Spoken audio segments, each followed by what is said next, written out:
రుణాలు 2610 కోట్ల రూపాయలు అయితే చేదోడు ద్వారా నా అక్క చెల్లెమ్మలకు మంచి జరిగిస్తూ వాళ్ళకిచ్చిన సొమ్ము 404 కోట్ల రూపాయలు కేవలం నా అక్క చెల్లెమ్మలకు ఈ 56 నెలల కాలంలోనే ఇవ్వగలిగాము అని కూడా ఈ సందర్భంగా చెప్పడానికి గర్వపడతా ఉన్నా.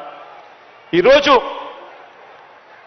ఇన్ని కార్యక్రమాలు ఏదైతే నేను చెప్పాను ఇవన్నీ కూడా ఆలోచన చేయమని అడుగుతా ఉన్నా.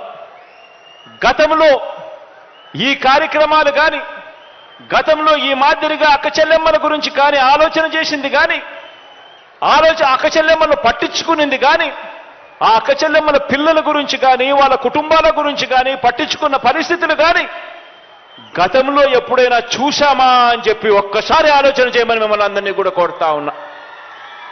గట్టిగా రెండు చేతులు పైకెత్తి ఇలా ఇలా ఇలా ఇలా ఇలా ఇలా ఇలా ఇలా ఇలా ఇలా ఇలా ఇలా ఇలా ఇలా ఇలా. కారణం ఏమిటి అని అంటే గతంలో కూడా ఒక పాలన ఉండేది. అప్పుడు కూడా ఒకే రాష్ట్రం, అప్పుడు కూడా ఇదే రాష్ట్రం, అప్పుడు కూడా ఇదే బడ్జెట్. మారిందల్లా కేవలం ముఖ్యమంత్రి మాత్రమే మారాడు, మిగిలినటివన్నీ మామూలే. అదే రాష్ట్రం, అదే బడ్జెట్. మారిందల్లా కేవలం ముఖ్యమంత్రి మాత్రమే.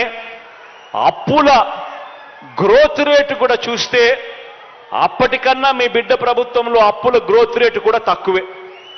మరి మీ బిడ్డ ప్రభుత్వంలో నా ప్రతి అక్క చెల్లెమ్మ ముఖాన చిరునవ్వు ఎలా కనపడతా ఉంది? గతంలో 5 సంవత్సరాల పీరియడ్లో ఆ గతంలో ఎందుకు అక్క చెల్లెమ్మలకు ఈ మంచి జరగలేదు అన్నది ఆలోచన చేయమని అడుగుతా ఉన్నా. కారణం ఒక్కటే, గతంలో దోచుకో, పంచుకో, తినుకో. దోచుకోవడం, దోచుకున్నది పంచుకోవడం. ఈరోజు మీ బిడ్డ ప్రభుత్వంలో మీ బిడ్డ బటన్ నొక్కుతున్నాడు, నేరుగా నా అక్క చెల్లెమ్మల కుటుంబాల ఖాతాల్లోకి డబ్బులు పోతా ఉన్నాయి. ఎవడు లంచాలు అడగడం లేదు, ఎవడు వివక్ష చూపడం లేదు. తేడా గమనించమని చెప్పి ప్రతి అక్కను ప్రతి చెల్లెమ్మను ఈ సందర్భంగా కోరుతా ఉన్నాను. ఈ కార్యక్రమం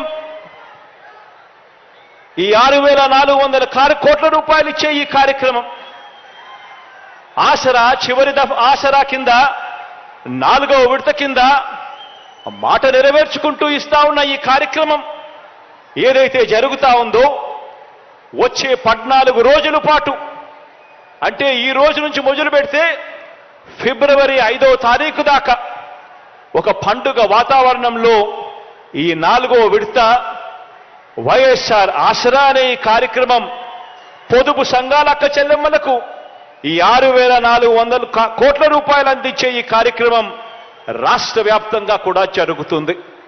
ఈ కార్యక్రమంలో ఎమ్మెల్యేలు పాలుపంచుకుంటారు, ప్రజాప్రతినిధులు పాలుపంచుకుంటారు.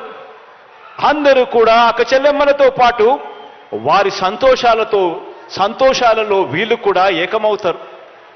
వీళ్ళు ఏకమైనప్పుడు ఆ గ్రామ సచివాలయాలలో మైకులు పెట్టి మాట్లాడినప్పుడు, మీటింగులు పెడతా ఉన్నప్పుడు ఆ గ్రామ సచివాలయాల్లో ఆ అక్క చెల్లెమ్మలకు మైకులు ఇచ్చి ఈ 56 నెలల కాలంలో ఏ రకంగా మహిళా సాధికారత జరిగింది, ఏ రకంగా అక్క చెల్లెమ్మల జీవితాలు బాగుపడ్డాయి అన్న కథలు రాష్ట్రానికే కాదు దేశానికి కూడా వినిపించాలి.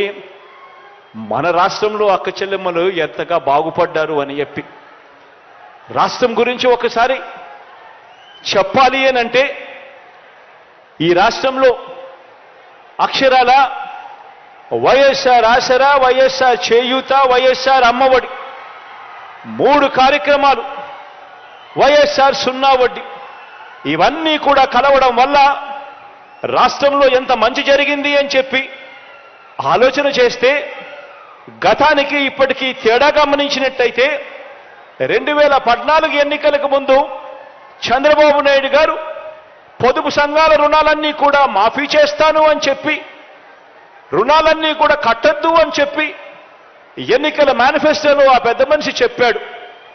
చెప్పిన తర్వాత ఆ మాట